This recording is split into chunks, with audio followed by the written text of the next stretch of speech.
The third generation iPad Pro is powerful enough to replace your computer.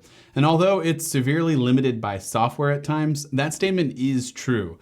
So if you did buy a 2018 iPad Pro to replace your laptop, well, you're gonna want a good keyboard experience. So in this video, we're gonna go over a few of the best keyboard case options from companies like Zagg, Logitech, and then compare it to the Apple Smart Keyboard and see which one might be right for you.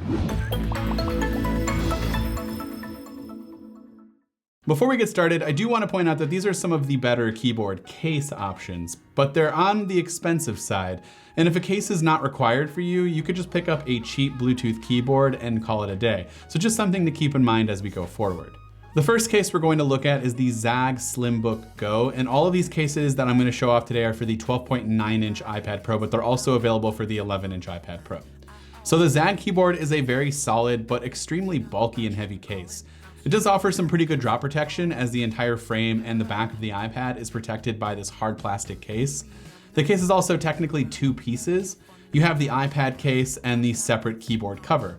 The iPad case is made up of a hard durable plastic like I mentioned before, while the keyboard has a nice cloth feel to the front and then a very smooth felt material on the inside surrounding the keys. The footprint of this case is also massive, which makes sense since it's very bulky and heavy.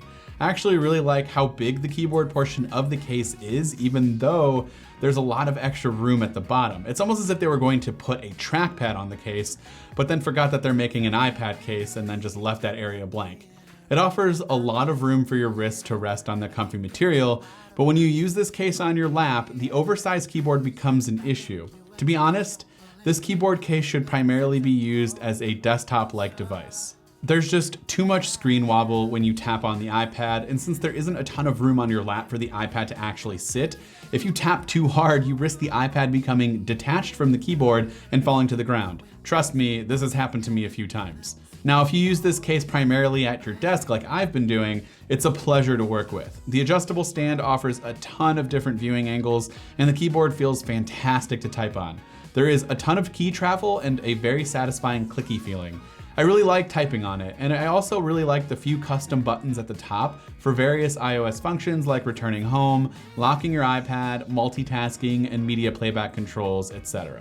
You also get the ability to pair this keyboard to two different devices. That's one thing that I've really enjoyed doing, so I've been pairing my iPad Pro and my iMac Pro, and then just switching between both devices, sort of using my iPad as a secondary monitor for emails and social media while working on my iMac Pro.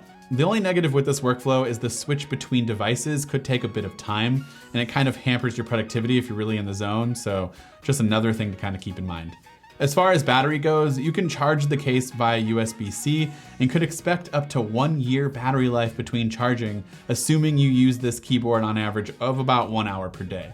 You also get a holder for your Apple Pencil, not only on the iPad case itself, but on the little keyboard part if you have to lay your pencil down and you don't want it to roll all over your desk. Moving on to our next case, it's the Logitech Slim Folio case, and given its name, this is a folio style case.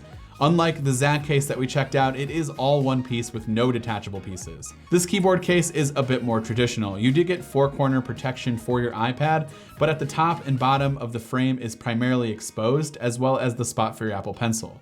The keyboard itself feels great to type on, but it's not as good as the Zagg case in my opinion. It's more of a compact keyboard case, and there's just not a lot of room for you to operate if you've been using the Zagg case and then try something like this out.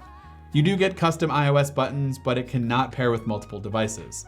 There's also only one viewing angle, and the keyboard will only work when locked into a position via the magnetic strip. Now this could be a good thing, so for example, if you fold the case behind the iPad to do some reading, the keys will turn off and you don't have to worry about accidentally pressing any buttons. There are custom iOS function keys at the top, as well as buttons to control the backlight brightness for the keyboard.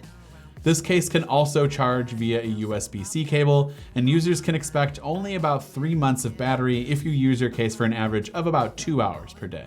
The last thing I do want to mention is this magnetic flap to keep the case closed. I'm not totally sure I like it. On one hand, it does offer some security for your Apple Pencil so it won't get lost in your bag or while walking and maybe somebody bumps into your iPad and you won't have to worry about the pencil falling out. But on the other, I'm not sure how well this flap will hold up over time. I feel like as time goes on, the magnet might get worse, like some other cases with this similar style flap, and it won't stay shut as well. I suppose only time will tell. Finally, how well do these keyboards compare to the first-party Apple Smart Keyboard case? Well, for starters, both cases will run you $129 for the 12.9-inch model, as opposed to Apple's $199 asking price for its keyboard case. So right there, you can save a ton of money for a case that offers custom iOS buttons, backlit keys, an Apple Pencil holder, more protection, although it might weigh more and be way more bulky, and even multi-device pairing like the Zagg case. Now, the Apple keyboard case isn't all negative, there are a lot of pros. The case itself is mega thin in comparison to these other cases, and it also has pretty much infinite battery life as it relies on the smart connector and the juice from your iPad to run. There's no charging port. It can also offer 2 viewing angles that work really well on your lap and desk, and is very easy to take in and out of the case, but it offers a very small amount of drop protection, so if you're a clumsy person, this might not be the best case for you. Basically, to sum it up, if you're trying to save money, I'd probably skip the Apple Smart Keyboard case. It's definitely premium and very slim and portable, and the keys feel very good and offers 2 good viewing angles like I said, but the other 2 keyboards offer a bit more protection and more features for a lot less money. As far as which one I like more, the Zagg or the Logitech keyboard case, it's a tough one. They're both pretty good options. I love the fact that I can detach the keyboard case easily on the Zagg, and I love the overall feel of the case and keyboard itself. It just feels like a more traditional laptop experience, and if that's the style you're going for, then I'd probably go with the Zagg Slimbook Go. However, keep in mind the word laptop should be taken very lightly here, as it's a pretty awful experience on your lap. If you use the keyboard when at a desk and then you want to detach it when on the couch or something, it's a great fit. If you're using it on your lap for more than half of the time, I'd probably go with the Logitech Slim Folio. So let me know if you use any of these cases in the comment section down below, and which one you like or which one you're thinking about picking up. Also, be sure to subscribe to the channel so you don't miss more videos in the future. And as always, this has been Dan with Mac Rumors. Thanks for watching, and I will see you in the next one.